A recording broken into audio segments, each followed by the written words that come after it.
Buenas señores, ¿cómo les va? ¿Ya van relajados?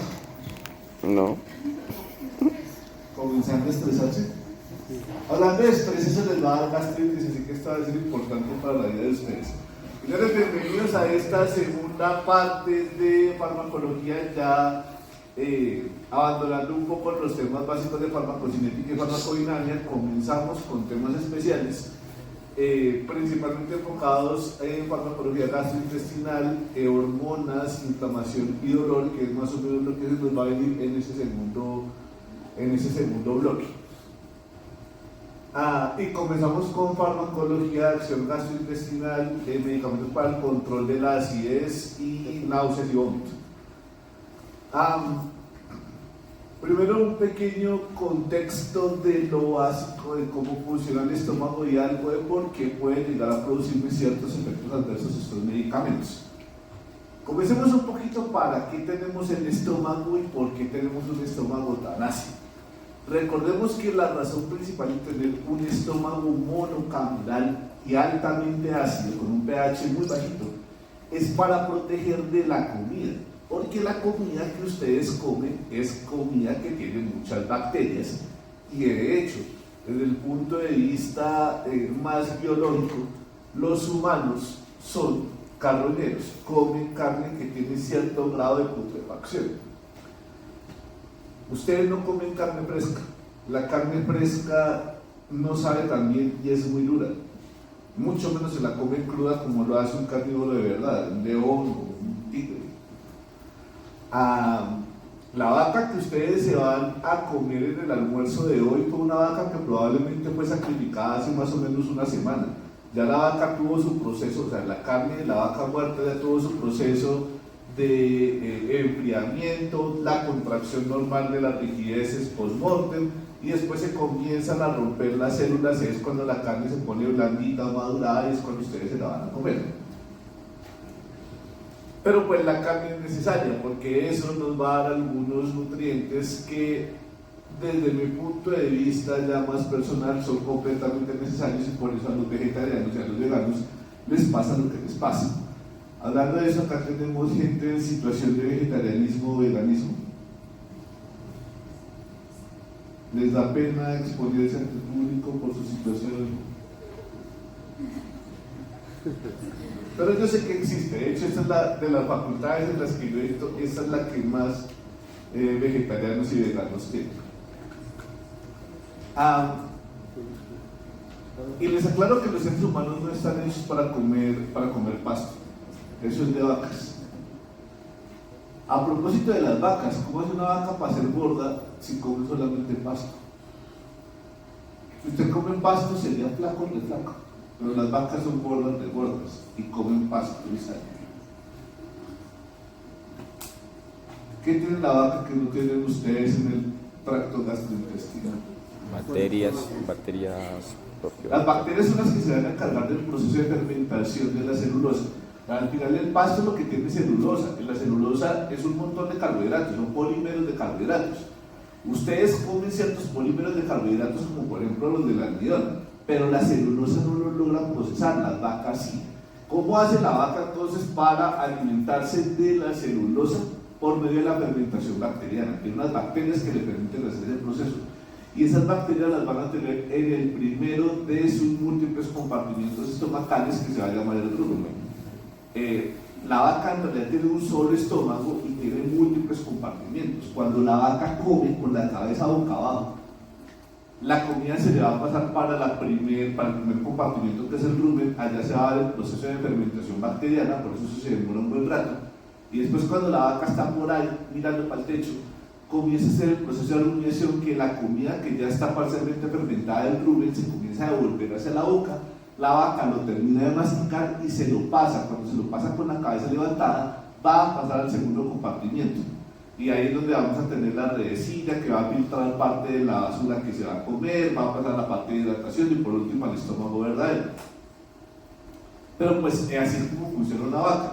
Hasta lo que yo sé, sin estar completamente seguro, ustedes no tienen un estómago multicompartimental y no hacen proceso de rumiación. Ergo, pues por ese lado no pueden ustedes alimentarse únicamente de verduras, uno solamente de ensalada no va a vivir. Los caballos sí pueden, y el caballo tiene un estómago, un solo estómago, un solo compartimiento monocameral. ¿Cómo hace el caballo para así vivir de pasto, a pesar de tener un solo estómago? Porque tiene un ciego grande, ¿Qué? tiene un apéndice grande, un ciego grande. Tiene un intestino grueso, gigantesco, pero gigantesco. Y ahí es donde se va a dar el proceso de fermentación bacteriana en los caballos y que le va a permitir obtener nutrientes a partir de la celulosa. De hecho, en los caballos particularmente, como el colon es tan grande, de ese como se acumulan muchos gases, a ellos les da mucho cólico, mucho dolor de barriga. Y un caballo se muere del dolor de barriga. Si usted mira después de las muertes violentas, la principal causa de muerte en los caballos es el cólico. Se le puede salir algún día en un parcial de año. No es la principal causa de morbilidad, la principal causa de morbilidad son las alteraciones de este dedo. Ellos están parados.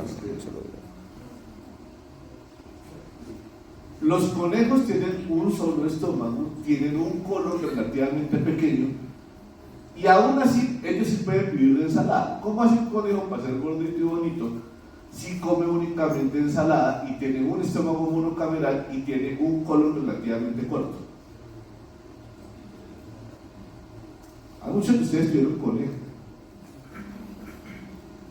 ¿Cómo se alimenta el conejo? ¿Qué particularidad tiene el conejo que ustedes no hacen conscientemente? Que se come sus propias heces. Que se vuelve a comer las heces. Se come su propia popó. Entonces, cuando el conejo pues se come la zanahoria, lo que sea que se va a dar el proceso de fermentación bacteriana, pero pues hace popó. El problema es que esa popó va a ser una popó que tiene muchas bacterias y que tiene la celulosa que está en proceso de fermentación, que está soltando sus carbohidratos. Pues ¿qué va a hacer el conejo? Pues es una popó que es rica en carbohidratos, no la va a dejar por ahí dando vueltas, él vuelve y se la come. Y ahí va a obtener los nutrientes que tiene, que extrae del proceso de fermentación bacteriana. De hecho, por eso los conejos, ellos tienen unos hábitos muy típicos, y es que como comen de día, cagan de noche y se comen la popó de la noche. La popó de la noche vuelve y sale, o sea, vuelven y cagan durante el día, pero pues ellos ya saben que la popó que sale durante el día es la que está pasando por segunda vez, y esa no vuelven y se la comen, se comen en la de la noche. De ahí que muchos conejos terminan desnutriéndose o malnutriéndose terriblemente, porque como ustedes los ven a veces comiendo popó, entonces los ponen en unas jaulitas o les andan recogiendo la popó, unas jaulitas con una base de barrotes para que la popó, el conejo no tenga acceso a la popó, y pues lo único que usted está haciendo es generándole problemas nutricionales al pobre conejo. Ahora bien, los seres humanos no tienen estómagos multicompartimentales, no tienen un colon excesivamente grande y por lo menos voluntariamente muchas veces no están comiendo heces. ¿Pueden vivir de ensalada? En principio no. De hecho, las personas vegetarianas y veganas van a tener una serie de problemas nutricionales, sobre todo, por ejemplo, por falta de hierro, que una de las fuentes principales del hierro orgánico es justamente el hierro que se obtiene a partir de la mioglobina o del hierro que tenemos en los enterocitos o parte del hierro que se tiene en la sangre y hay algunas otras vitaminas. Nosotros al final, como les venía diciendo desde el principio, somos carroñeros. Los carroñeros comen carne con cierto grado de putrefacción y eso pues le va a producir cierto riesgo, que es el riesgo de las infecciones, porque pues entenderá que comer carne fresca, la carne es en principio estéril, pero pues cuando la carne ya tiene su proceso de maduración, pues ya se vuelve un poco peligrosa. La forma en la que nosotros vamos a luchar contra esa peligrosidad de la carne es teniendo un estómago muy ácido. El problema de tener un estómago muy ácido es que eventualmente le va a generar ciertos problemas. Está relacionado con la enfermedad por reflujo gastroesofágico, con las gastritis, con las úlceras pépticas, las úlceras duodenales, pues digamos ya como consecuencia de, tenemos a síndrome de Sonia-Guerrero y son otras situaciones que me pueden afectar la calidad de vida o la vida del sujeto por tener un estómago hiperácido. Pero insisto, nosotros vamos a hablar acá de un grupo de medicamentos que se van a encargar de, ya sabemos que las úlceras pépticas, la gastritis, está muy relacionada con tener un estómago muy ácido. Pues yo le voy a dar medicamentos que le alcalinicen el estómago, pero pues yo le estoy quitando una barrera de protección. De ahí que vamos a ver que el grupo de medicamentos más utilizado acá, que son los inhibidores de bomba de protones, donde tenemos a omeprazol, lansoprazol, dexlansoprazol, pantoprazol y rabeprazol, son medicamentos ampliamente utilizados, relativamente seguros, muy eficaces y muy efectivos, pero que tienen cierto riesgo. Por ejemplo, aumentan el riesgo de neumonías en pacientes hospitalizados y aumentan el riesgo de infecciones por Clostridium, pues porque le está quitando a usted esa barrera de protección en el estómago. Entonces, partiendo de ese detallito, vamos a hablar de los medicamentos cuya función consiste en el control de la acidez gástrica. Nosotros en principio vamos a estar produciendo cerca de 2 a 3 litros de jugo gástrico al día. Estas hiperacideces van a estar relacionadas con producir una úlcera péptica, con parte de los síntomas del reflujo gastroesofágico. Esto va a ser muy frecuente en pacientes hospitalizados, en pacientes en posoperatorios. Esto me puede aumentar también el riesgo en pacientes que estén hospitalizados, que estén graves, que estén en unidades de cuidados intensivos o que estén postrados. Me pueden aumentar el riesgo de broncoaspiración y de algunos otros problemas. Acá nosotros vamos a dividir estos grupos de medicamentos para el control de la acidez en 2 grandes grupos. Un grupo que vamos a llamar el grupo de los antiácidos y el otro grupo. El grupo de los antiácidos básicamente es un grupo farmacológico cuyo mecanismo de acción básicamente consiste en alcalinizar el pH del estómago por reacciones químicas. En principio estos medicamentos no deberían absorberse. Como no se absorben, pues no tienen absorción, distribución, metabolismo ni eliminación. Obviamente sí se eliminan, pero se eliminan por las heces porque no se absorben, pero no tienen el proceso farmacocinético que ustedes vieron con García. Acá básicamente vamos a tener medicamentos que son alcalinos. Como yo tengo el pH muy ácido, el medicamento es alcalino, pues mezclo ácido con alcalino y ya tengo un pH más o menos neutro. Ese es el principio de estos medicamentos.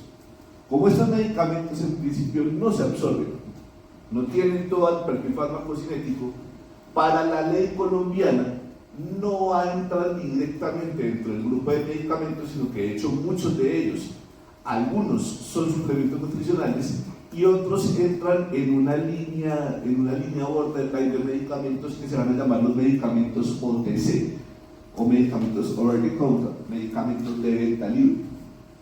Para comprar estos medicamentos yo no necesito tener una fórmula facultativa, una fórmula de médico. Asumiendo que para la compra del resto de medicamentos sí necesitar.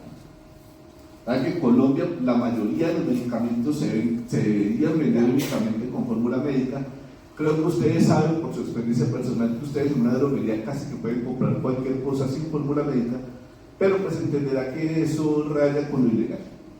Estos medicamentos legalmente se pueden vender sin fórmula médica, por lo que usted los puede conseguir en tiendas de grandes superficies, en el Éxito, en Jumbo, en el D1, en el Ara, en Carulla. Podría usted conseguir estos medicamentos. Dentro de estos medicamentos, los más clásicos de toda la vida son las sales de aluminio y las sales de magnesio. Entonces tenemos las preparaciones que vienen con aluminio, como por ejemplo el hidróxido de aluminio o el carbonato de aluminio, y las preparaciones que vienen por magnesio, como el hidróxido de magnesio, el óxido de magnesio o el trisilicato de magnesio. Básicamente lo que hacen estos medicamentos es que son compuestos que vienen con pHs alcalinos, tanto el hidróxido de magnesio como el hidróxido de aluminio. Tienen pHs alcalinos que cuando se mezclan con el ácido clorhídrico del estómago, que es un ácido, pues compensan el pH, nada más. Eso no tiene mayor ciencia, es una cuestión de química elemental.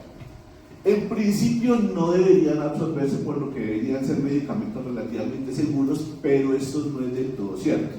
Y su efecto farmacológico es relativamente corto. Evidentemente me mejorará los síntomas, me alcalinizará el estómago, únicamente mientras el medicamento esté en el estómago, y el medicamento estará en el estómago, pues dependiendo un poco de las características del paciente, pero en principio alrededor de 4 horas, que es más o menos lo que vamos a tener del tiempo de vaciamiento gástrico.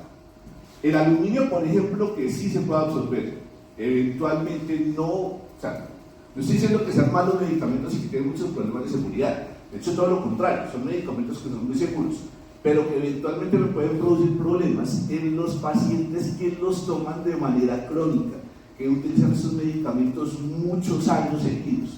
Eventualmente sí parte del aluminio se puede absorber, pero pues capaz que es como lo que le dicen a uno de cocinar con olla de aluminio. Parte del aluminio se puede absorber y me puede producir intoxicación neurológica por el aluminio. Parte del magnesio se va a poder absorber y eso me puede generar problemas a nivel miocárdico, a nivel del músculo lisovascular, del músculo estenoesquelético, especialmente en los pacientes con insuficiencia renal, que me puede producir la hipermagnesemia. Por eso estos medicamentos que vienen con hidróxido de aluminio o hidróxido de magnesio deberían utilizarse con cuidado y de a poquitos. O sea, no es para todos los días. El otro problema que vamos a tener con estos medicamentos es que las sales de aluminio tienden a producir estreñimiento. Las sales de magnesio tienden a producir diarrea. Entonces, algunos de esos medicamentos, por ejemplo el magnesio, a alguien se le ocurrió, esto es cuestión de usted verle el lado bueno de las cosas. Tengo un medicamento que me produce diarrea. Entonces, citan a la gente, a los de mercadeo, y le dice, venga, tengo un problema con el medicamento para la gastritis, es que me produce diarrea. ¿Cómo lo ve una persona de mercadeo? Esto es una oportunidad. No es que produzca diarrea, es que me sirve para el manejo del estreñimiento. Como lo que pasó con cerveza Corona. A los problemas hay que verles, a los grandes problemas hay que verles grandes soluciones. ¿Conocen ustedes por qué Corona tiene un envase transparente? Es la única cerveza con envase transparente. ¿Conocen cerveza Corona? Es una cuestión también de química elemental. Todas las cervezas en general, todos los tragos deben ser protegidos de la luz, de todos los licores deben ser protegidos de la luz solar, porque la luz solar los oxida. La luz solar oxida el alcohol y lo convierte en acetaldehído, que después se convierte en ácido acético, que es vinagre. Eso avinagra los licores. Por eso los licores usted no los debe guardar en un sitio con una alta exposición a la luz solar, y en la medida de lo posible deben estar protegidos con envases color ámbar o color verde que protejan contra la luz solar. Esa es la razón de por qué la cerveza Yeti, la cerveza normal, la buena, viene con envases ámbar o envases verdes, pero Corona no. Y la razón de por qué Corona viene transparente fue un error, porque cuando hicieron la fábrica de Corona, y Corona se puso a hacer un montón mandó a hacer sus botellas de cerveza, a alguien se le olvidó decirle al fabricante de las botellas que le pusiera el color ámbar. Entonces, cuando les llevaron las botellas, les llevaron un chino de botellas, no sé, pero muchas botellas, y eran todas transparentes. Claro, cuando envasaron la cerveza ahí, esa cerveza sabe a mierda, sabe muy feo. Corona es una mala cerveza. Entonces dijeron, ahora tengo un problema, tengo un montón de cerveza mala en un envase transparente. ¿Cómo solucionamos esto? Llegaron los de mercadeo y dijeron, pues fácil, metámosle mercadeo. Ya no decimos que esta cerveza es una cerveza maravillosa porque es malo, no es cierto. Pero le vamos a decir a la gente que la mejor forma de tomarse la cerveza Corona es michelada, con sal, limón y otro montón de pendejadas que dan quitar el sabor a la cerveza. Pues claro, así es como se vende Corona, además que se vende terriblemente caro, pues comparado con otras cervezas. E insisto, es una mala cerveza porque por el defecto no sé cómo será que sabrá la cerveza Corona recién hecha, pero el efecto de la luz solar sí hace que tenga un cierto sabor avinagrado la cerveza Corona, pero pues le ven una oportunidad de negocio. Algo parecido tenemos con esto. Tenemos un medicamento, una solución de magnesio que es buena porque es alcalina, por lo que me mejora la gastritis, pero que me produce diarrea. Entonces dijeron, pues este medicamento nos va a servir para dos cosas: me va a servir como antiácido y me sirve como laxante, y además genera cierto grado de recordación, porque la leche de Magnesia Philips lo conoce todo el mundo. Ustedes lo conocen, me imagino yo que sus papás o sus abuelos lo han utilizado.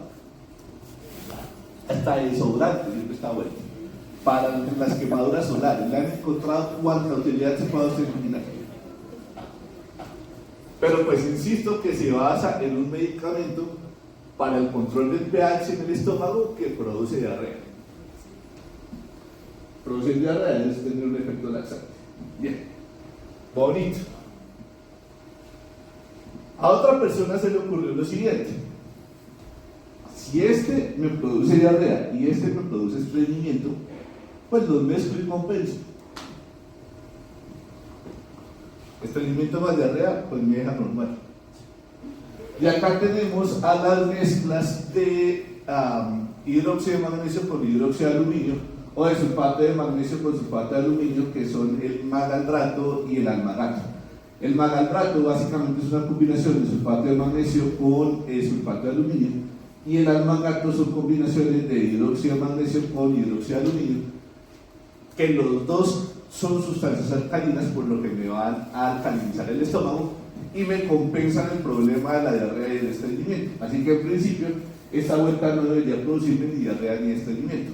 Capaz que eventualmente en algunas personas con cierto grado de sensibilidad a un compuesto más que a otro puede producir, pero en principio la mayoría de la gente no le va a producir estreñimiento ni diarrea, y simplemente le va a servir para el manejo de las hiperacidesis. Y algunos que son más famosos, como Milanta, que esto es una mezcla de hidróxido de aluminio con hidróxido de magnesio y simeticona, o el Riopan, que es el magaldrato con dimeticona. Hablando de las siliconas, esa simeticona y esa dimeticona, ya dijimos cómo funcionaba el magaldrato y el almagato. Las siliconas, básicamente, que son simeticona y dimeticona, básicamente son unas sustancias que me disminuyen la extensión superficial en las burbujas. Cuando uno come, en el proceso de fermentación se comienzan a formar un montón de burbujas, y pues esas burbujas de gas al final son las que van a terminar produciendo flatulencias. Lo que producen estas siliconas, es que al disminuir la tensión superficial hace que muchas de esas burbujitas pequeñitas no van a pasar al intestino grueso, sino que ellas se juntan para formar una gran burbuja alta, una gran burbuja que va a salir por arriba. Entonces eso me va a disminuir la cantidad de gas que va a salir por abajo. Y ese básicamente es el efecto antiflatulento que tienen las siliconas, simeticona y dimeticona. Y así ustedes lo van a encontrar en un montón de sustancias que ahora vienen, que el Gaviscon y el Gaviscon Duo y el Gastropast y Gastropast Duo, un montón de sustancias extra que lo que hacen es que vienen con alguna sustancia para el control de la acidez del estómago y que le mezclan alguna silicona. Pero pues dentro de las siliconas de toda la vida el Finilax. Fíjense que esta vuelta lo que tiene es simeticona. Algunos de estos, por ejemplo, también vienen con carbón activado. Carbón activado hace una ligera disminución en el olor. O sea, que si llegan a salir pedos, pues salen, pero ya no huelen.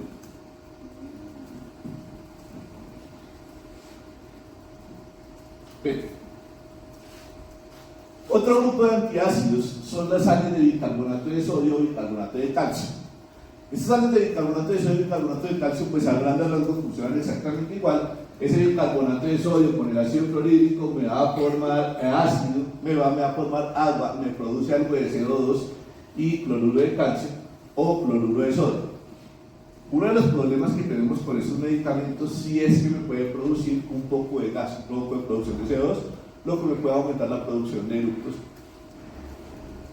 El cloruro de calcio, el bicarbonato de calcio, cuando se mezcla con el ácido clorhídrico y me forma cloruro de calcio, puede llegar a producirme, ojo que esto es muy poco frecuente, y si llega a pasar es en las personas que toman esta vaina casi que de manera patológica, una vaina que se llama el síndrome de leche de alcalinos, que es una especie de intoxicación por cloruro de calcio que genera hipercalcemia, nefrocalcinosis e insuficiencia renal. No es frecuente hoy en día, era frecuentemente antiguamente cuando estos antiácidos que venían con bicarbonato venían en soluciones, en geles con productos lácteos que me daban un montón de calcio extra, y me producían ese aumento de riesgo de síndrome de herencia de caninos. Yo esto solamente lo he visto una vez en mi vida, en una muchacha que tomaba sal de frutas. No le gustaba el sabor del agua y ella tomaba siempre el agua y la sobremesa era sal de frutas. Entonces la vieja al desayuno, al almuerzo y a la cena, y durante el día cogía su botella de agua, le echaba sal de frutas y lo estaba tomando. O sea, perfectamente se puede estar tomando 6 cositos de sal de frutas al día. Al cabo de varios años, pues la China llegó con una insuficiencia renal. A ese caso es el que yo digo. Pero ya como lo utilizan ustedes, que me imagino yo que es para los sábados en la mañana cuando amanecen con gastritis por el descontrol del día anterior, pues no creo que les vaya a pasar nada parecido. Ya tengo otra marca comercial famosa.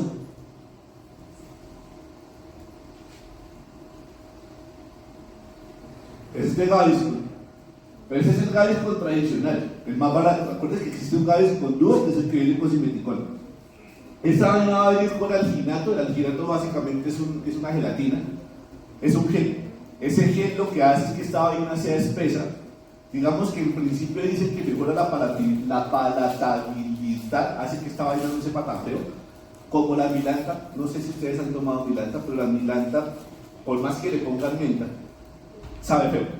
Esta vaina en teoría es un poco más fácil de tomar, casi que es como tomarse un moco. La gelatina, la textura es como la textura de un moco, y es por culpa del alginato. En teoría ese alginato lo que hace es que se va a quedar en el estómago, pesa menos que el agua, lo que hace que termine flotando, tiene una densidad menor que el agua, lo que hace que termine flotando, y se supone que debe quedar protegiendo al estómago. Y vamos a tener el bicarbonato de sodio y el carbonato de calcio, que al final son los que me van a alcalinizar el estómago y desaparecerme el ácido del estómago.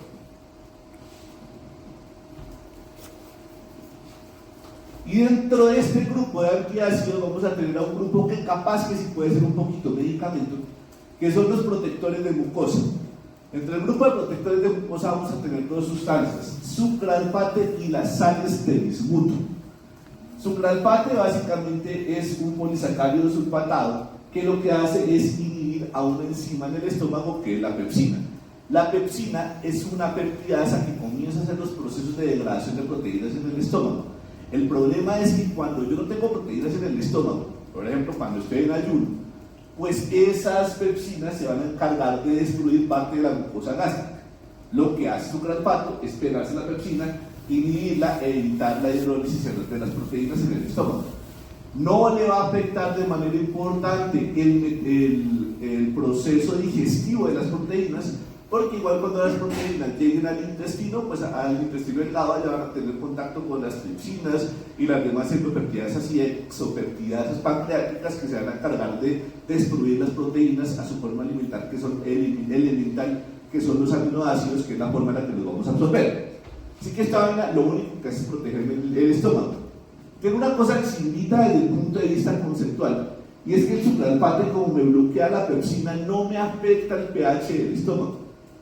En principio, aunque las presentaciones comerciales de sucralfate vienen con hidróxido de aluminio que sí me alcanzan a alcalinizar hasta cierto punto el pH del estómago. Algunos estudios en pacientes hospitalizados, ustedes han visto que a todos los pacientes hospitalizados les dejan IBPs, omeprazoles, lasoprazol, pantoprazol o rabeprazol. Yo insisto, esos medicamentos pueden aumentar ligeramente el riesgo, aunque este aumento ligero es estadísticamente significativo, de neumonías. Hay unos estudios que han mostrado que en los pacientes hospitalizados que se les da IBPs van a tener mayor riesgo de neumonías comparados con los que se les da sucralfate, con el mismo efecto protector de la mucosa. Así que el sucralfate puede tener algunas ventajas. ¿Qué desventajas tiene el sucralfate? Que toca tomar mucho y grandes volúmenes. A diferencia del omeprazol, que yo puedo tomar una vez al día, o si acaso 2 veces al día, y que existe el intravenoso, este medicamento pues no va a existir en intravenoso, es imposible. Y me toca tomármela cerca de 4 veces al día. Entonces es un poco más harto de tomar. Cosa chimita, además, me estimula la producción de prostaglandinas y de factor de crecimiento epidérmico, lo que me induce una mejor cicatrización en el estómago, puede producir estreñimiento hasta en el 3% de los pacientes, puede disminuir la absorción de ciertos medicamentos como por ejemplo los antiácidos, y pues por el riesgo del aluminio no se debe dar en los pacientes con insuficiencia renal y me pueden producir besoares. ¿Ustedes se acuerdan que es un besoar? ¿No lo han visto en salud mental? ¿No han tenido besoares ustedes? Es frecuente, por ejemplo, en los sujetos con tricotilomania, que se quita el pelo y se lo come. ¿Ah? Es como una bola de pelo. Sí, una bola de pelo como la de los gatos. Pero eso es de gente con problemas mentales. Hay una gente que se quita el pelo y se lo come. Entonces, como el pelo no se procesa, a veces comerse un pelito no tiene ningún problema. O sea, un pelo de la cabeza no tiene mayores problemas. Pero si usted se queda calvo a punto de quitarse el pelo y todo ese pelo usted se lo come, forma una bola de pelo en el estómago que genera una obstrucción intestinal. A veces, cuando uno toma muchos volúmenes de medicamento y además se tiene un tiempo de vaciamiento gástrico muy prolongado, pues eso puede producir una vaina que se llama un fármaco besoar. En el fármaco besoar se forma una bola de medicamento en el estómago y también puede producir obstrucción intestinal. Es frecuente en las personas que se intentan suicidar con grandes volúmenes. Hay gente que, por ejemplo, coge y en su intento suicida se compran 10 frascos de algún medicamento en tabletas y se lo toman todo. Claro, cuando se toman todo, se comen 100 medicamentos, en vez de morirse más, lo que hace es morirse menos. Porque al final ese medicamento se le queda en el estómago de forma como una bola de medicamento que hace que el medicamento no se absorba. Si se obstruye, comienza a vomitar un montón, pero el medicamento no se absorbe porque queda ahí todo empaquetado en el estómago. Sí, se hace de otra manera.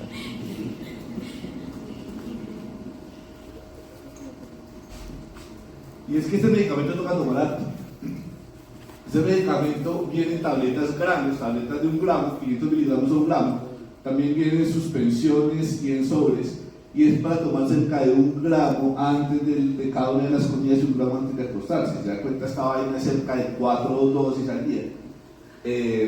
Y pues puede ser mucho. Digamos, en un paciente que está tomando algún medicamento que le retrasa el vaciamiento gástrico, como por ejemplo liraglutide, semaglutide, tirzepatide, o pacientes con gastroparesias diabéticas, por ejemplo, pues esto le puede generar aumento del riesgo que el medicamento se quede en el estómago, no pase, no comience su proceso de eliminación, sino que se quede en el estómago y me puede aumentar el riesgo de fármaco de sol. Y el otro protector de mucosa son las sales de bismuto. Las sales de bismuto, donde tenemos al subcitrato de bismuto, el discitrato de bismutato tripotásico y el subsalicilato de bismuto. Básicamente lo que tienen es la sustancia bismuto que me va a funcionar muy parecido al sucralfate. Me va a inhibir a la pepsina, me va a tener algo de efecto también protector de la mucosa. Esta vaina también es un gel que se queda alrededor del estómago y protege a la mucosa gástrica en contacto con el ácido. Tiene efecto anti-Helicobacter pylori y pues bastante bien. Tiene unos problemitas. El bismuto es negro y tomarse un medicamento negro se siente feo.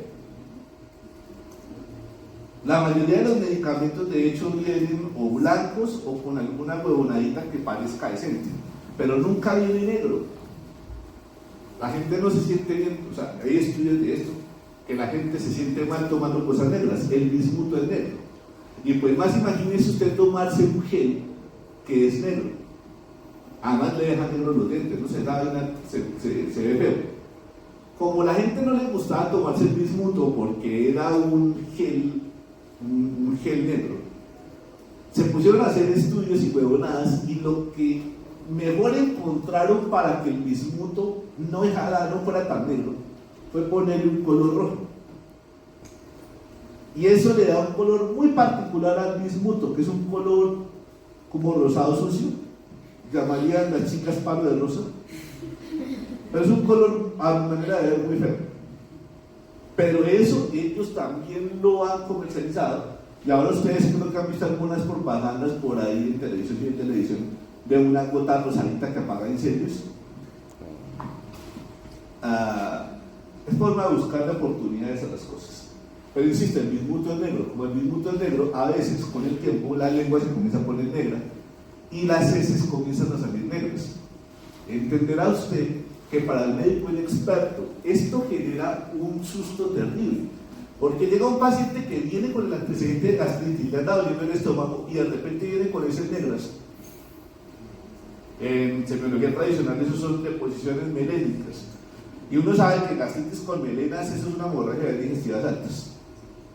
Entonces el médico ahí se asusta, lo hospitaliza y pues hombre, no necesariamente, porque pues esta vaina acuérdese que es negra, aunque se vea rojo, en realidad es negro. Y también le puede marcar positivos las pruebas de sangre cutáneas, igual que las suplementaciones con hierro. Tomar hierro en cualquiera de sus presentaciones, sulfato ferroso, fumarato ferroso o el otro hierro, va a salir el test de guayaco positivo, el test de sangre cutáneas es positivo. Entonces usted de pronto termina por allá asustándose diciéndole al paciente que tiene cáncer de colon, cuando en realidad lo único que está haciendo es que se está suplementando con hierro o tiene gastritis y se está tomando bismuto.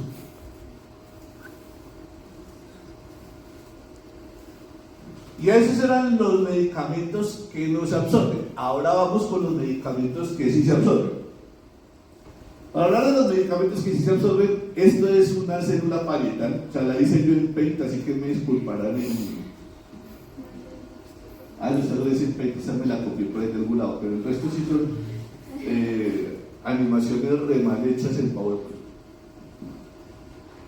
Esta es una célula parietal, que es la célula que se va a encargar de producir el ácido en el estómago. Acá vamos a tener los canalículos, en donde vamos a tener a la bomba de protones por potasio.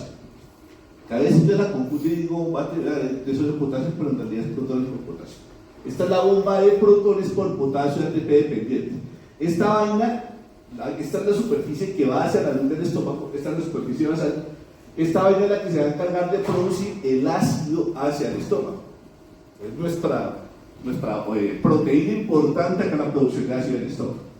Esta célula parietal puede tener señales, puede recibir señales tanto neuronales como endocrinas y paracrinas.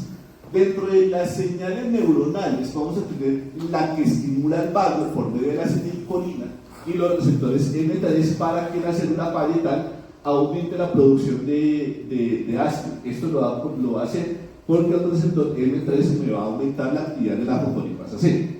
Esto desde una vía neuronal. Esta es la estimulación parasimpática que estimula el aumento de la producción de ácido en el estómago.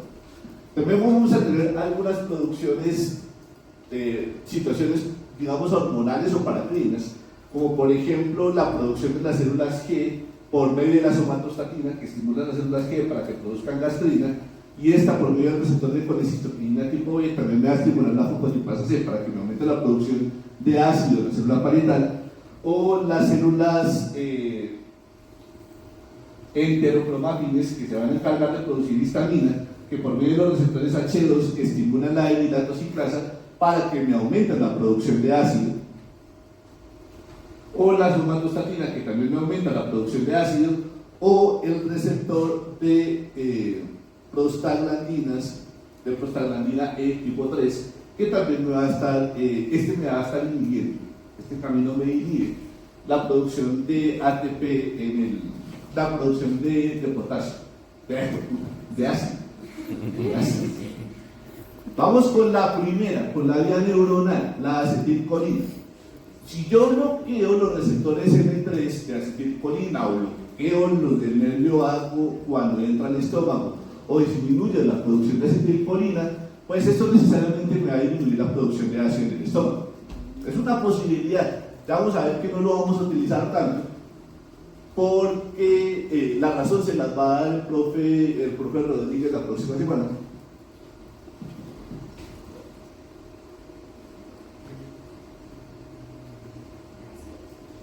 Hablando de eso, la próxima semana tienen toda la parte de toxicología. Tienen síndromes tóxicos,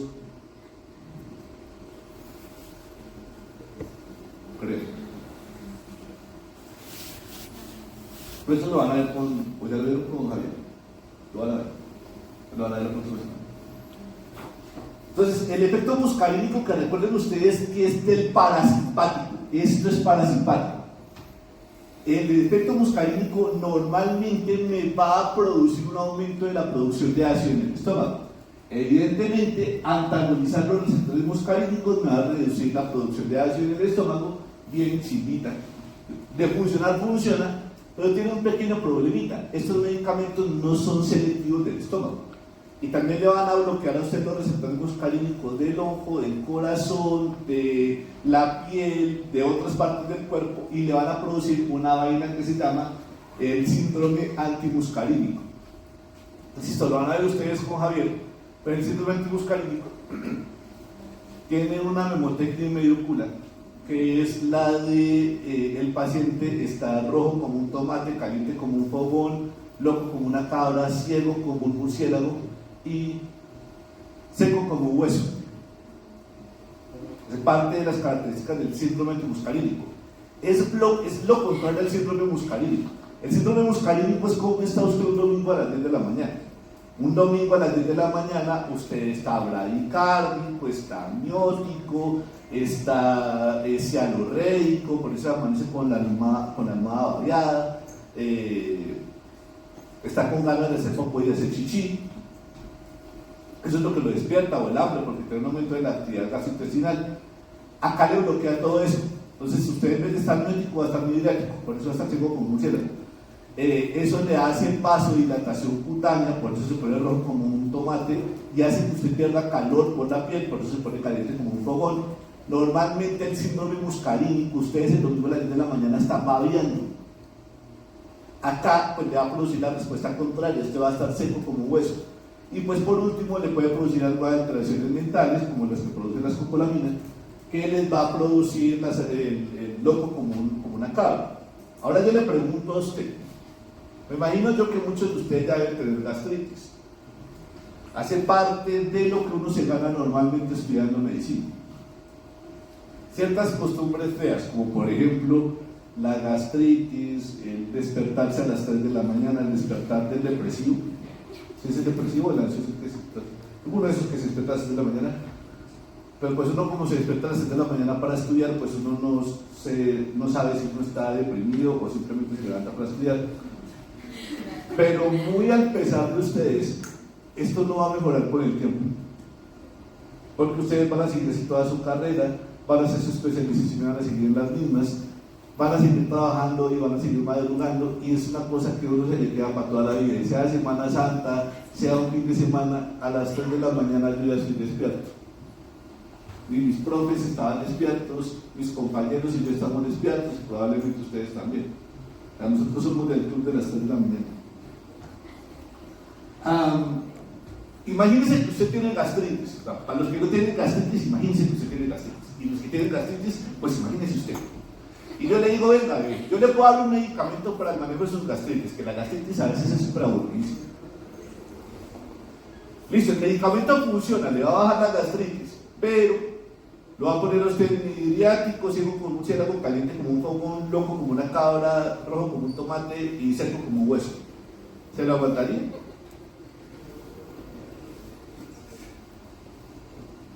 Capaz que lo sé que uno lo pilotea con agua, pero imagínese usted loco acá. Es complicado, y más si existen opciones que son igual o más baratas y mucho más efectivas y mucho más seguras. Entonces son medicamentos que por lo mismo casi no se utilizan como la pirazapina, pero insisto que desde el punto de vista fisiológico puede llegar a funcionar.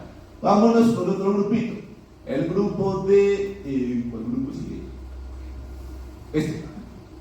De las prostaglandinas.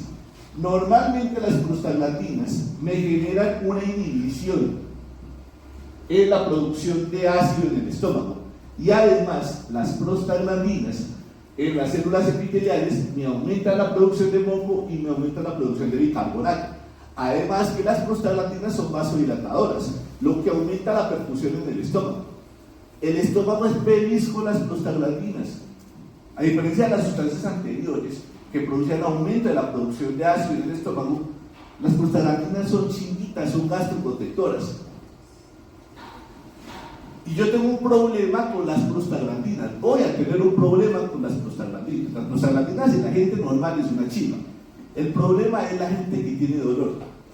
Como van a ver ustedes más adelante con el profe García, parte del manejo del dolor, casi que la primera línea en los dolores leves a moderados y como coadyuvante en los dolores moderados a severos. Y es un medicamento que creo que todos ustedes han tomado, los AINES, los antiinflamatorios no esteroideos, donde tenemos ibuprofeno, diclofenaco, naproxeno, meloxicam, ácido acetilsalicílico, todos esos medicamentos. Esos medicamentos, su mecanismo de acción consiste en inhibir la producción de prostaglandinas. Así me quitan el dolor, así me reducen la inflamación, así me reducen la fiebre y tienen el efecto antiagregante. Bueno, las aspirinas sí lo vieron, que tiene un efecto antiagregante porque me disminuye la producción, me bloquea de manera covalente a la prostaglandina H2 sintasa, eso me va a disminuir la producción de prostaglandina H2 y no va a tener sustrato para la producción de tromboxanos. Y también va a generar una producción de la prostaglandina E. Si yo disminuyo la producción de prostaglandina E, pues esto va a ser malo para el estómago. Porque entonces el estómago no va a tener este mecanismo contrarregulatorio de la producción de ácido, así que ahora me va a producir mucho ácido, ya no me produce moco y ya no me produce bicarbonato, y además me comienza a hacer vasoconstricción que me puede dañar el estómago, lo que es terriblemente malo para el estómago. Entonces, carajo, ¿qué vamos a poder hacer nosotros acá ante esta situación? Entonces, insisto, esto hace parte del principal efecto adverso asociado a los AINES, y es las gastritis y los problemas gástricos. Entonces, por allá en los años 80, a alguien se le ocurrió decir, pues, si el problema de los AINES, que es el grupo farmacológico que más se utiliza en todo el mundo, es que me producen gastritis, y la gastritis es por la parte de prostaglandinas, pues démosle prostaglandinas que funcionen únicamente en el estómago. Y la verdad, son maravillosas, son muy buenas para disminuir la gastritis, pero tiene un par de problemitas. El primero y más frecuente, produce diarrea y dolor abdominal hasta en un 30% de los pacientes. Y el otro, menos frecuente, pero el más peligroso de todos, es más peligroso desde el punto de vista del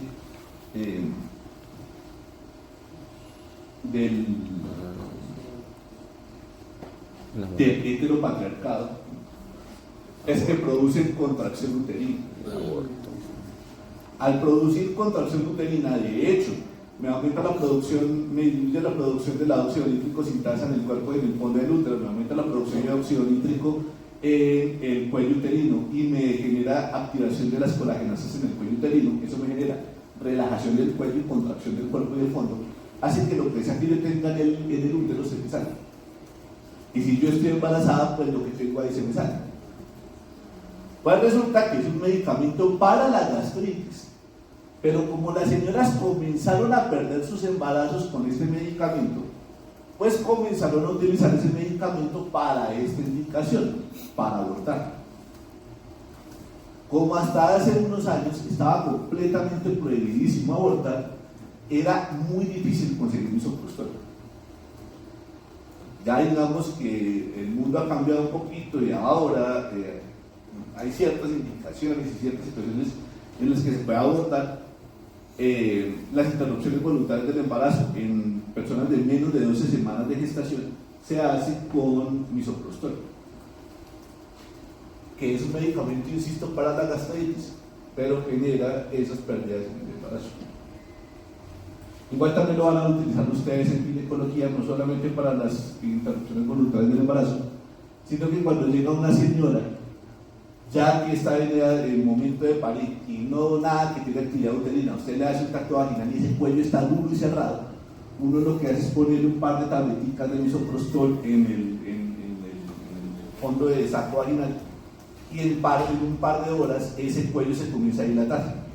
Entonces ya le comienza a usted a ayudar, hace parte del proceso de lo que llamamos maduración cervical, que es hacer que un cuello que normalmente está duro y cerrado, ahora se comienza a poner blandito y se vaya abriendo. como parte de la preparación para la inducción del trabajo de parto. Pero insisto, es un medicamento para la gastritis. Otro.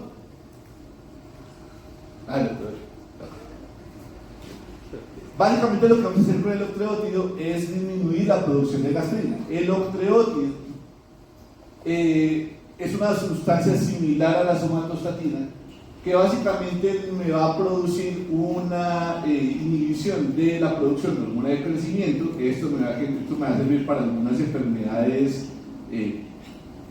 no sé dónde se clasificaría esto, si hormonales o genéticas, pero me hace parte del tratamiento de algunos tumores endocrinos gastropancreáticos y de los tumores productores de gastrina que me pueden producir gastritis. Sin embargo, en el manejo de los tumores productores de gastrina, mi primera línea siguen siendo los IGPs, por unas cuestiones de seguridad y de facilidad para utilizar. Y como nuestro principal mecanismo de acción acá va a ser justamente los inhibidores de esta cosa,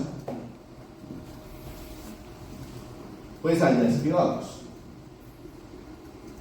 No, antes de hablar de los inhibidores de esta cosa, vamos para allá. Esto es el más importante, es con el que cerramos. Vamos a hablar un momentico de los medicamentos que son inhibidores del receptor H2 de histamina.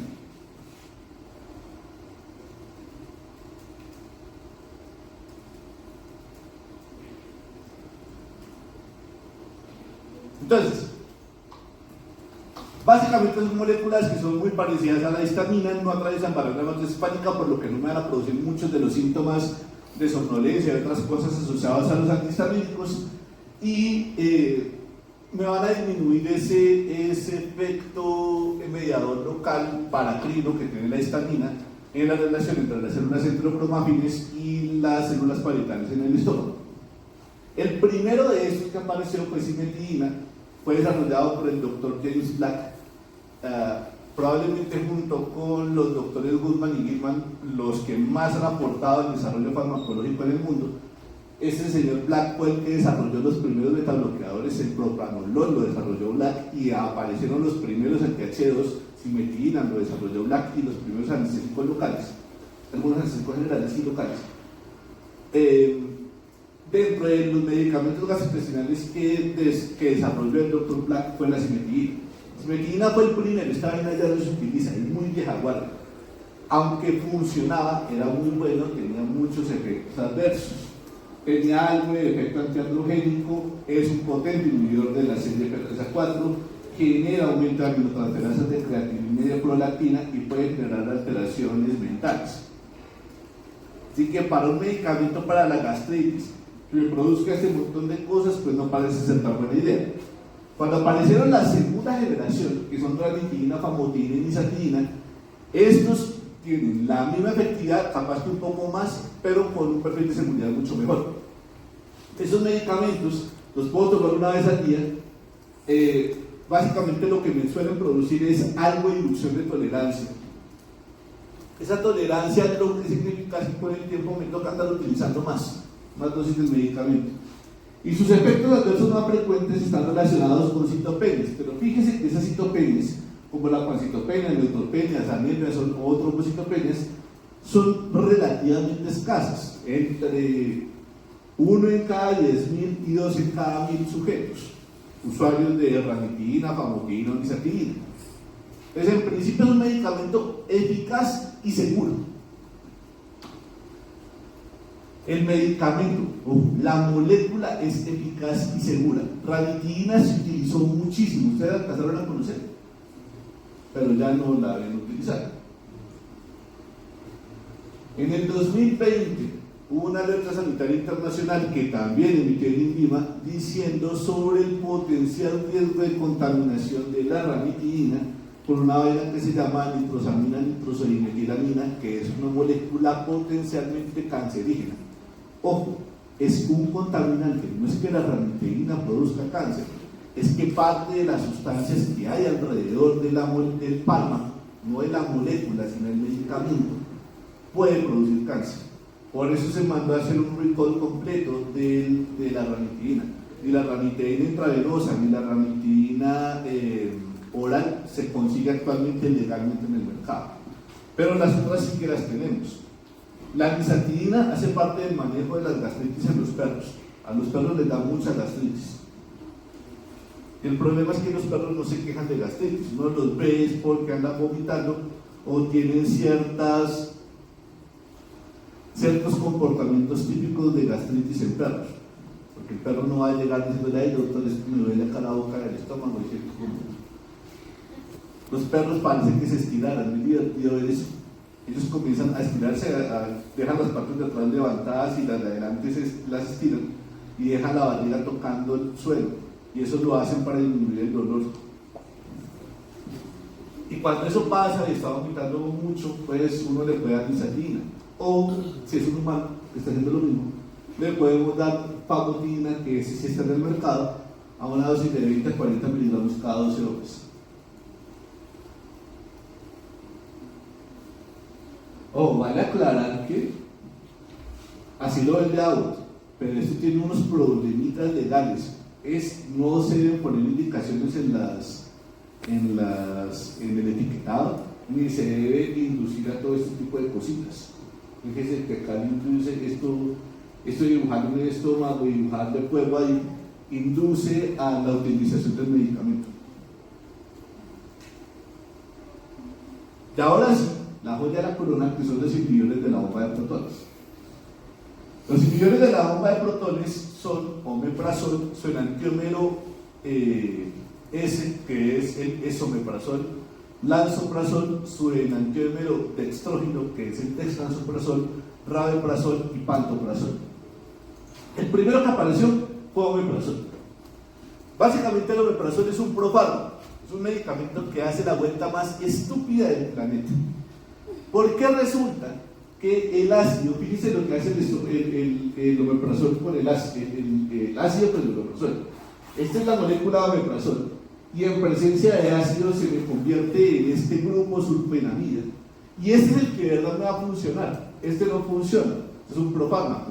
Esto en presencia del ácido es la forma activa, pero esta forma activa no puede funcionar desde la luz del estómago, tiene que estar así, es en el canalículo.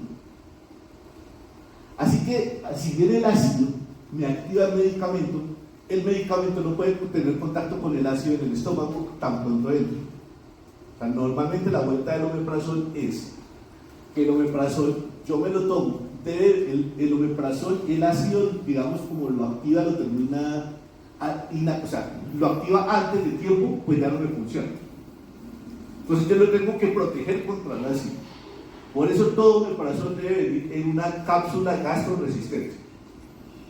Entonces la gelatina, si ustedes han tomado omeprazol o lo han visto alguna vez, eso viene con una gelatina. O sea, el plástico alrededor es una gelatina. Y es una gelatina resistente al ácido. Así que yo me tomo el omeprazol, tengo el estómago ácido, en el estómago esa gelatina no se disuelve, porque está protegiendo al omeprazol del ácido. Después va a pasar al intestino delgado, donde el pH es más alcalino. Ahí sí la gelatina se destruye, hace que el medicamento se absorba, pasa por circulación sistémica, pasa por los ojos, los pies, los riñones, por todo lado, y en algún momento va llegando hacia el estómago, se pega a los canalículos, a estos canalículos que son ácidos, y cuando llega el medicamento a este punto, ahí sí se activa. Ahí sí se convierte en la forma superamida, y en la forma superamida se va a pegar a la bomba de protones. Y en la bomba de protones me va a generar una inhibición irreversible. Esto es por un enlace covalente. Se va a pegar a los residuos cisteína, a los grupos sulfidrilos a los grupos sulfidrilos de los residuos cisteína, del aminoácido 813 de la subunidad alfa de la bomba de protones, y la bloquea para toda la vida. Pero fíjese que primero el medicamento tuvo que haber hecho una vuelta de larga. Y es importante acá volver a traer a colación la importancia de la forma farmacéutica. La razón de la gelatina gastroprotectora es porque el ácido, pues al final me va a evitar que el medicamento actúe, o que actúe bien. Por eso usted no debe destruir la forma farmacéutica. O sea, si el químico farmacéutico metió el omeprazol en una cápsula, es por algo, él le sabe. Él estudió 5 años para meter medicamentos en cápsulas. O sea, por lo menos ahora qué medicamentos tienen que meter en qué cápsulas y qué material debe tener la cápsula. Es por algo. Esto lo digo porque es muy frecuente que como en la cápsula a veces la gente no se la puede tomar o no le gusta. Y si la han destapado, eso tiene unas pepitas por dentro. Entonces a la gente le es fácil decir, no, pues sencillo, destapó la cápsula, lo diluyó el agua y me lo tomo. Pero pues eso hace que el medicamento ya no funcione. Antiguamente, antes de que existiera el omeprazol intravenoso, y uno, por ejemplo, tenía que darle omeprazol a un paciente que estuviera inconsciente, que estuviera intubado, uno le metía una sonda nasogástrica y antes de meterle el omeprazol uno tenía que meterle un shot de bicarbonato de sodio. Ese bicarbonato de sodio le alcaliniza el estómago y una vez ya estaba el estómago alcalino, uno ahí sí destapaba el omeprazol y le diluía las pepitas y se las metía por la sonda nasogástrica. Pero pues eso ya no existe porque ya tengo la posibilidad de omeprazol intravenoso. Pero a lo que voy es que el estómago, el medicamento debe ir siempre protegido. Entonces por eso vamos a tener algunos gránulos por recubrimiento entérico, vamos a tener algunos medicamentos de liberación retardada o algunos polvos mezclados con bicarbonato que hacen que el estómago esté más alcalino y de esa manera no me vayan a destruir el fármaco. Y esto aplica para todos los inhibidores de bombas de protones. Indicado son una chimba, es un medicamento que tiene un perfil de seguridad muy bueno y una efectividad muy alta, además que la mayoría de ellos tienen unos precios muy accesibles, lo que hace que sean los medicamentos ideales para el manejo de la enfermedad de úlcera gástrica, en la enfermedad por reflujo gastroesofágico, en el síndrome de Sorin-Dielery son aún por encima del octreótido, en la prevención o manejo de la gastrotoxicidad por aires, hace parte del manejo del Helicobacter pylori, tiene efecto antibiótico, inhibe la ureasa del Helicobacter pylori, así que hace parte del esquema de tratamiento del Helicobacter pylori. Sobre todo rabeprazol. Rabeprazol es el que va a tener el mayor efecto del Helicobacter pylori. Omeprazol y pantoprazol no tanto, rabeprazol es el que más. Estos son algunos de nuestros IVPs, sus moléculas son moléculas benzimidazólicas. El primero que apareció, recuerden ustedes que es el omeprazol. Es el que más estudios tiene por ser viejo. Ser viejo no implica ser bueno. Aplica para todos sus profesores también. Pero tiene una gran ventaja. Son los que más estudios tienen. Realmente cuanto más viejo, pues más estudios tienen y por lo menos yo sé qué esperar de ellos. De los jóvenes no lo sé. Eso por ejemplo lo vamos a ver mucho con antibióticos y antirretrovirales. Pero acá por ejemplo el omeprazol es un medicamento viejo. Como es el más viejo, es con el que se comenzaron a comparar y es el que más estudios tiene.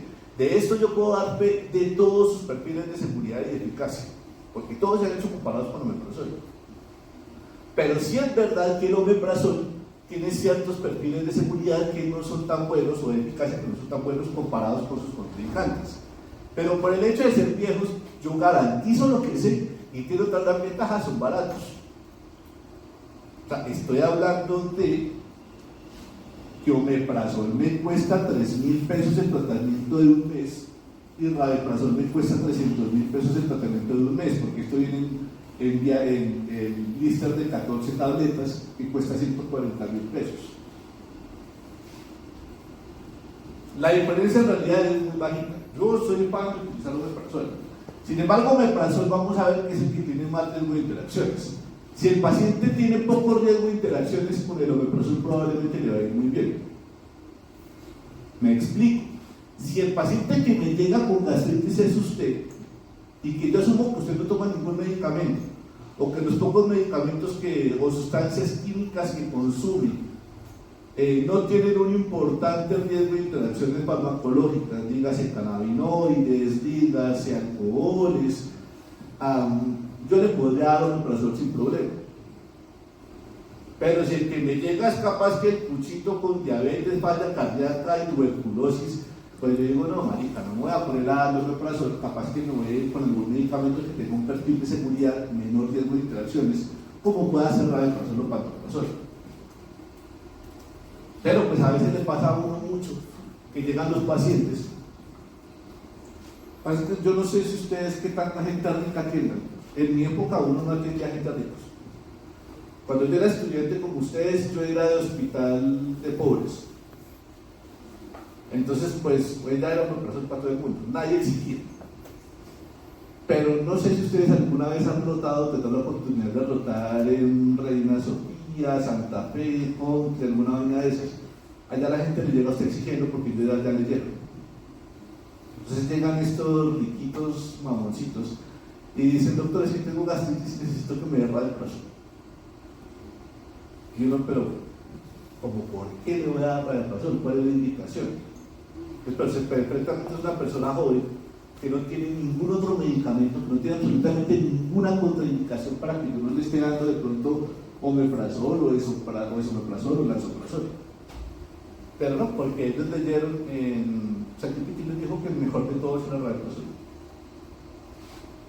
Es complejo. Pero insisto, no se dejen engañar por los ricos. La decisión al final es suya. Omeprazol es el primero que apareció. Con el tiempo omeprazol muy bueno, muy bueno, caro al principio. El medicamento perdió su patente. Cuando el medicamento perdió su patente, ya lo pudieron comenzar a hacer los genéricos, o sea, el omeprazol en un principio era caro, pero porque tenía patente. Cuando perdió la patente, el medicamento se volvió barato. Tratando de buscar una forma comercial de hacer que estos medicamentos tuvieran otro resurgir económico, fue que apareció el esomeprazol. El esomeprazol, como su nombre lo dice, es omeprazol. Es el enantiómero S del omeprazol. ¿Se acuerdan que eran los enantiómeros? La mano derecha, mano izquierda. El omeprazol es 50% mano derecha, 50% mano izquierda. El esomeprazol es 100% mano izquierda. Pero al final es mano. Pero sí es verdad que es un poco más eficaz y genera menos interacciones.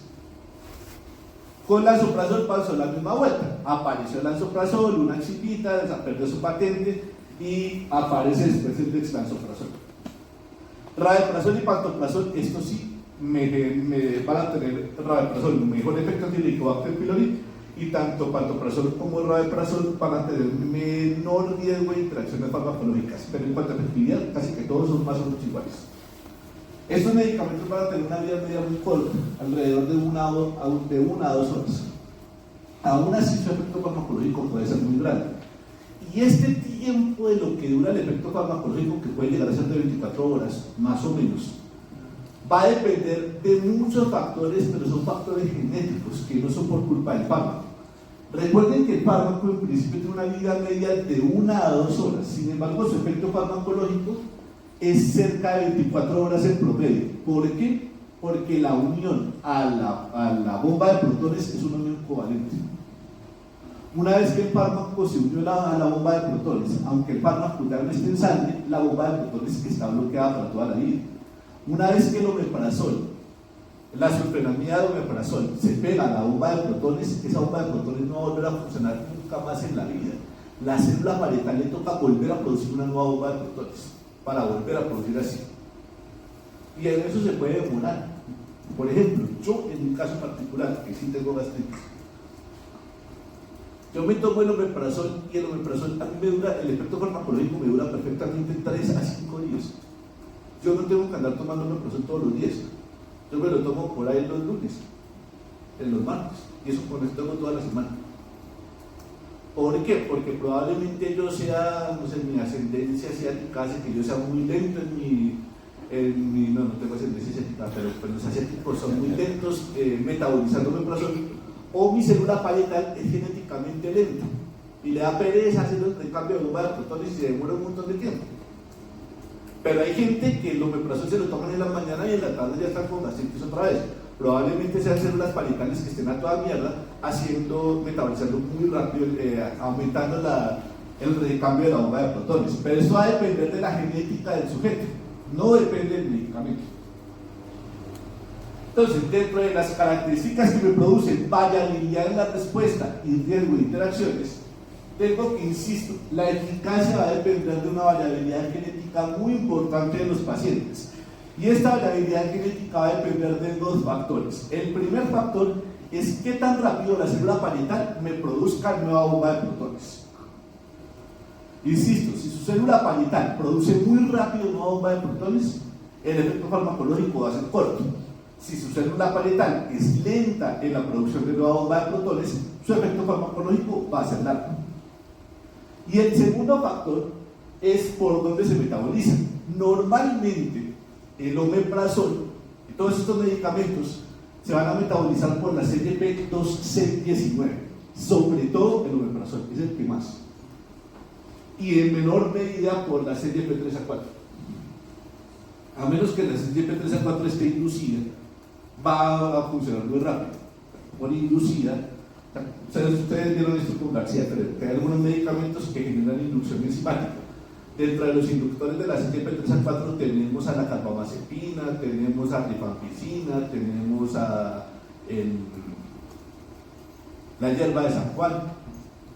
Esos medicamentos hacen que la CYP3A4 funcione muy rápido y eso haría que, por ejemplo, se pierda parte del efecto farmacológico de los IBPs, porque tendría yo las dos enzimas, tanto la CYP2C19 como la CYP3A4, funcionando a toda mierda y metabolizándome muy rápido el IBP. Pero insisto que la mayoría de los IBP se van a metabolizar principalmente por la CYP2C19. De esta CYP2C19 va a depender parte de la variabilidad genética.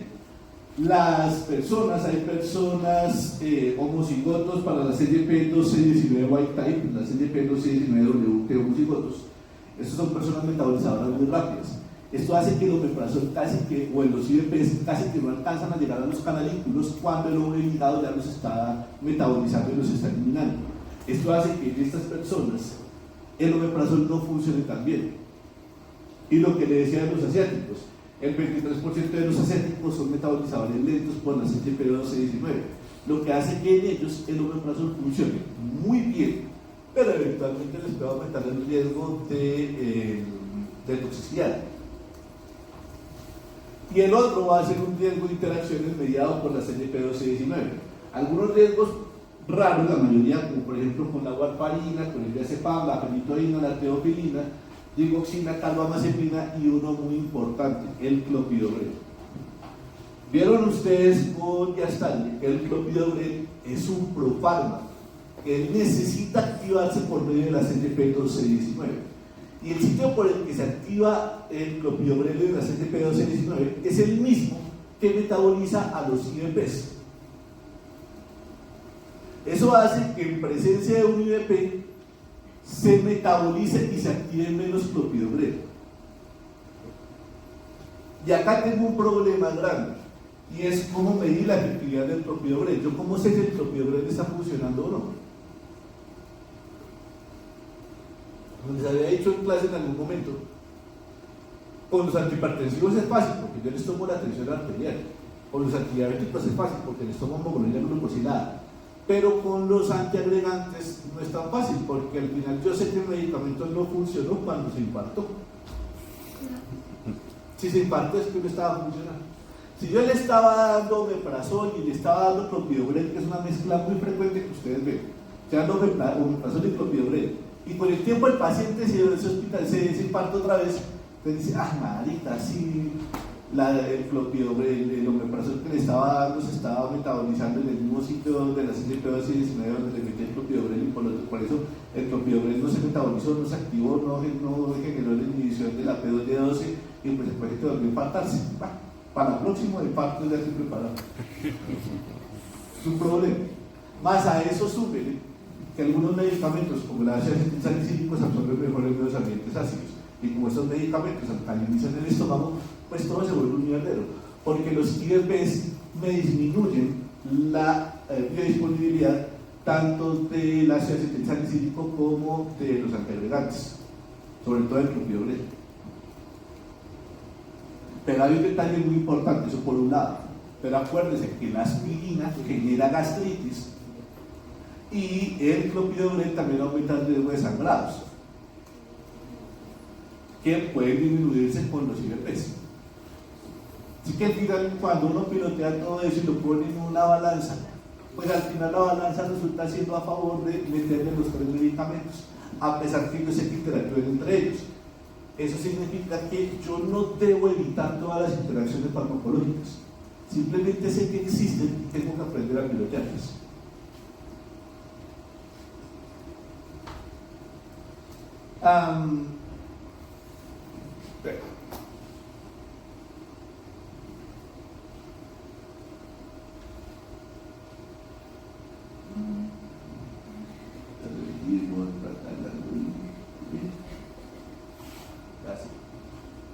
Efectos adversos, no se deben entender por esta diapositiva. Esta diapositiva es absolutamente engañosa. Hay un montón de efectos adversos, pero en realidad son muy infrecuentes. Es un medicamento muy seguro. Los inhibidores de bomba de protones, esos son la mano de ellos en una tabletita. Son muy buenos, muy seguros. Lo que pasa es que como lo utiliza casi que medio planeta, pues conocemos muchos de sus efectos adversos, así sean muy poco frecuentes. Por ejemplo, me pueden producir hipergastrinemia. En algunos pacientes requieren un destete gradual, cuando les voy a quitar el omeprazol me toca hacer una disminución de a poquitos, porque pues eventualmente como tengo un aumento de la gastrina, eso me aumenta el riesgo de una gastritis de salida. En las ratas pueden producir cáncer, pero en las ratas. En los humanos hasta el momento no se ha demostrado fehacientemente su causalidad. Ojo con esto, yo puedo tener pacientes que están tomando omeprazol y tengan cáncer, pues por supuesto, pero es que la mitad del planeta toma omeprazol y la mitad del planeta le va a dar cáncer, pues evidentemente se me solapan en algún momento, no implica que haya un nexo causal ahí, puede estar asociado o no. Aparentemente hasta el momento en los estudios epidemiológicos no hay una asociación. Sí, es raro, me puede disminuir la producción de factor intrínseco, por lo tanto me disminuye la absorción de vitamina B12, me disminuye la cantidad de cianocobalamina en sangre y me puede producir anemias megaloblásticas. Me va a disminuir la absorción de los fármacos que requieran medios ambientes ácidos para absorberse, como el ketoconazol, la ampicilina, el hierro, la digoxina, el ácido salicílico o el carbonato de calcio, que ya vamos a hablar más adelante. Puede estar relacionado con neumonías o con infecciones por Clostridium difficile. Como me disminuye la absorción del calcio, porque el calcio requiere medios ambientes ácidos, puede producirme fracturas por fragilidad, que capaz que es uno de los efectos adversos que más asociados tiene, pero insisto, estos son pacientes, sobre todo que llevan muchos años tomando este medicamento. Hay algunos estudios, por ejemplo, que hablan del riesgo de demencias, porque alguna vez hay un estudio, casos y controles, en el que demostró que sí había un odds ratio a favor del efecto causal entre tomar IVPs y el riesgo de demencias. Después salió un estudio de corte diciendo que no había ninguna asociación, que no había ningún riesgo relativo, que el riesgo relativo estaba alrededor de 1 alrededor de 1. Entonces no había asociación entre los IVPs y producir demencias. Al final, ¿qué sabemos nosotros? No lo sabemos. Capaz que puede haber algo más relacionado con problemas nutricionales, porque el hecho de tener el estómago muy alcalino me va a generar alguna disminución de la absorción de ciertas vitaminas o ciertos minerales. Como les decía, el calcio, el forma de carbonato, de gluconato de calcio, no se absorbe bien cuando se requieren absorberse en un medio ambiente ácido. Como los IVPs me alcalinizan el estómago, y yo a veces tengo viejitos, o sobre todo viejitas, que les tengo que dar calcio, y que tienen gastritis, y les tengo que dar omeprazol, entonces ¿qué mierda sale? Entonces existe una posibilidad que es el hierro, el calcio, en forma de citrato. La sal de citrato de calcio le va a aumentar la biodisponibilidad del calcio aún en el estómago ácido, en el estómago alcalino, porque pues el citrato es una sal ácida. ¿Qué quiere decir esto? Que cuando yo tengo un paciente al que le estoy dando IVPs, cualquier IVP, el que sea, desde omeprazol hasta rabeprazol, y le requiero dar calcio, lo mejor es darle calcio en sal de citrato. es un poco más caro, pero pues me toca hacerle mi precio necesario porque pues, el calcio y el carbonato no se va a poder absorber. Esto que ya les dije que eran las interacciones entre los IEPs y la CYP1219 ahí relacionada con la integración. El omeprazol, traje solamente, no le estoy haciendo propaganda a ningún laboratorio, de hecho traté de tomar fotos ahí de muchos laboratorios. Omeprazol es un caso interesante. Omeprazol genérico, el de Tecnoquímicas o el de American Generics o el de Genfar cuesta 3.000 pesos. El genoprazol, el de Genomala, cuesta 30.000 pesos. Y es el mismo omeprazol. Ni siquiera es decir que es lansoprazol o carraprazol o pantoprazol, no. Es el mismo omeprazol. ¿De qué depende que el de Tecnoquímicas me cueste 3.000 y el de Genomala me cueste 30.000? ¿Cuál es mejor de los dos? Son la misma huevona, exactamente la misma. Lo que pasa es que a este le hacen propaganda. Y la propaganda se la van a curar a usted. Pero mire, tan es la misma vaina. Uno de mis amigos, cuando yo hice la maestría, el tipo estaba haciendo el doctorado en ciencias farmacéuticas. El tipo trabajaba para un laboratorio de maquilador. Entonces, él hacía omeprazol. El laboratorio donde él trabajaba, lo que más hacía era omeprazol. Porque, por ejemplo, para un laboratorio como Tecnoquímicas, como Genfar, le sale muy caro ponerse a hacer su propio omeprazol. Entonces, lo que ellos decían es que ellos le pagaban a un tercero, al laboratorio de mi amigo, para que les hiciera el omeprazol. Entonces ellos llegaban y le decían, él recibía los pedidos y le decían, mire, yo se los entrego a 6 meses. Entonces en esos 6 meses él iba recibiendo los pedidos. Entonces, por ejemplo, Tecnoquímica le decía, venga, necesito que usted me haga 2 millones de cápsulas de omeprazol y que me los meta en una cápsula que sea mitad amarilla, mitad azul. ¿Listo? Y ya, que me entregue solamente las cápsulas. Después llegaba a Genfar y le decía, mire, yo necesito que me haga omeprazol, pero necesito que me haga la gelatina mitad blanca, mitad rojita. Ese es el número del color de los colores del blanco y el rojo. Y usted sí, hágame el favor y me los listea todos de una vez. Y acá le tengo el diseño de la caja, usted imprímame las cajas y tengo lo completo. Él mismo le hacía el omeprazol a Genomala. Genomala es una empresa mexicana. A ellos les sale muy caro hacer el omeprazol en México y traer. Para ellos es más fácil y más barato hacerlo directamente acá en Colombia. Entonces lo que ellos hacen es que le pedían el favor a mi amigo que les hiciera el omeprazol, que se los hiciera en una cápsula transparente, les mandaban todos los diseños del etiquetado y él se los hacía. Entonces mi amigo lo que hacía era que recibía todos los pedidos de 6 meses, o sea, 2 millones de uno, 2 millones del otro, 2 millones del otro, recibía los pedidos de 6 millones de cápsulas y cogía la empresa y la cerraba durante un mes y durante un mes producía día y noche los 6 millones de cápsulas de omeprazol. Y las clasificaba 2 millones para uno, 2 millones para el otro, 2 millones para el otro.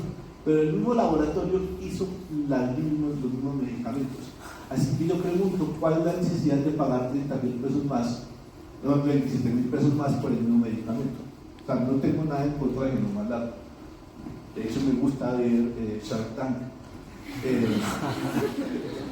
Pero pues, o sea, si soy yo y usted me da 30.000 pesos para el manejo de mi gastritis, yo me compro ese de 3.000 pesos y me compro 3 helados.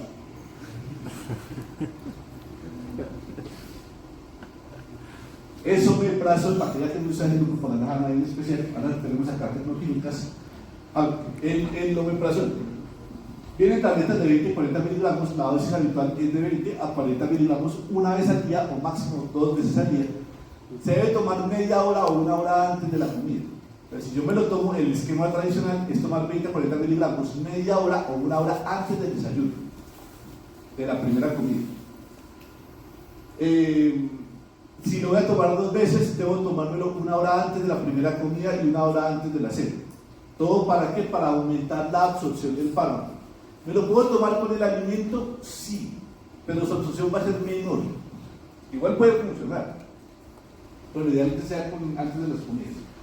Y existe forma intravenosa. La forma intravenosa, que es por ejemplo para el manejo de la hemorragia de digestivas altas, hacemos inicialmente una infusión de 20 a 30 minutos de 40 miligramos y de ahí en adelante continuamos con 8 miligramos cada hora. El esomeprazol también vienen cápsulas o en tabletas de 20 y de 40 miligramos, estas son las de 20 miligramos, también las vamos a tomar 20 a 40 miligramos 1 o 2 veces al día y también tenemos la posibilidad de utilizar el medicamento intravenoso.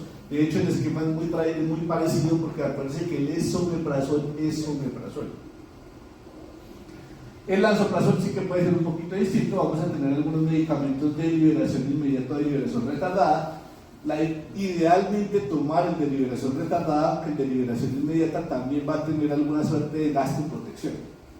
La idea es tomar ese medicamento que dice 30 miligramos una vez al día. Es un medicamento que es perfil de eficacia muy parecido al de omeprazol y esomeprazol, pero que es menos sustrato de la CYP3 a 4 de la CYP2, 6, 19, por lo que tienen menos riesgo de interacciones, un poquito menos. Pantoprazol, que probablemente sean los más eficaces junto con rabeprazol, es el que menos interacciones farmacológicas va a tener, capaz que junto con rabeprazol, por eso son nuestras opciones preferidas en pacientes que están polimedicados.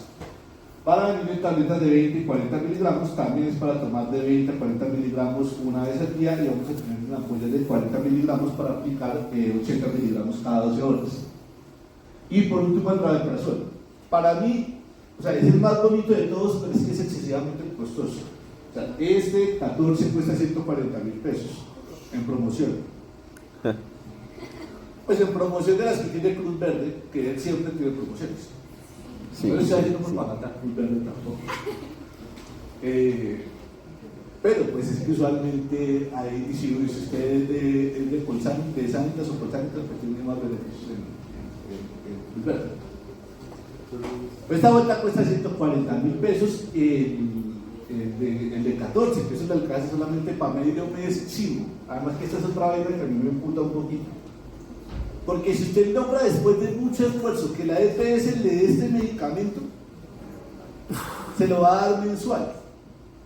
Y hay meses de 30 días y meses de 31, y el medicamento viene de 28.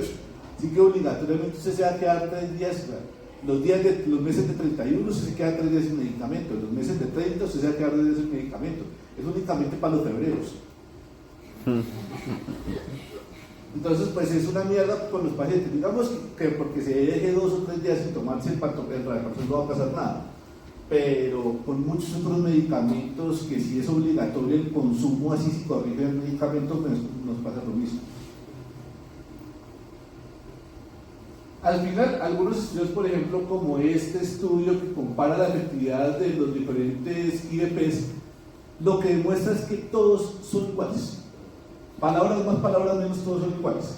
Lo que pasa es que hay formas estadísticas de yo demostrar que alguno es menos igual que los otros. Me explico. Yo puedo asumir que con sus notas ustedes son todos más o menos iguales. Claro, habrán algunos más bajitos, habrán unos más altos, pero en principio yo puedo asumir que ustedes son todos más o menos iguales en el desempeño. Si yo los comparo todos contra todos, no hay diferencias estadísticamente significativas. Pero si yo pongo al peor y lo comparo contra el mejor, probablemente sí se va a ver una diferencia abismal. Pero acuérdense que esta no es una diferencia justa. Lo justo es que yo lo debería a usted a todos compararlos contra la media. Si es que ustedes tienen un comportamiento normal, si su comportamiento no es normal, debería ser contra la mediana. Pero ya todos ustedes deberían compararlos junto con el valor de la tendencia central. Insisto, si yo comparo el peor contra el mejor, probablemente me va a dar una diferencia absurda. Acá hicieron comparándolos todos contra todos, demuestra que ninguno es mejor. Pero cuando comparan todos, por ejemplo, pantoprazol o rabeprazol contra omeprazol, ahí sí hay diferencias estadísticamente significativas. Todos contra todos no hay diferencias, pero el peor que es omeprazol, peor por viejo, junto con el mejor que es pantoprazol y rabeprazol, ahí sí que pueden encontrar diferencias. Con base en eso, es que ustedes van a ver que muchos de sus profesores van a preferir siempre utilizar pantoprazol o rabeprazol, so pena del costo. Insisto, la diferencia no es brutalísima, teniendo en cuenta que el tratamiento del mes con pantoprazol cuesta 50.000, con rabeprazol cuesta 300.000, con omeprazol cuesta 3.000.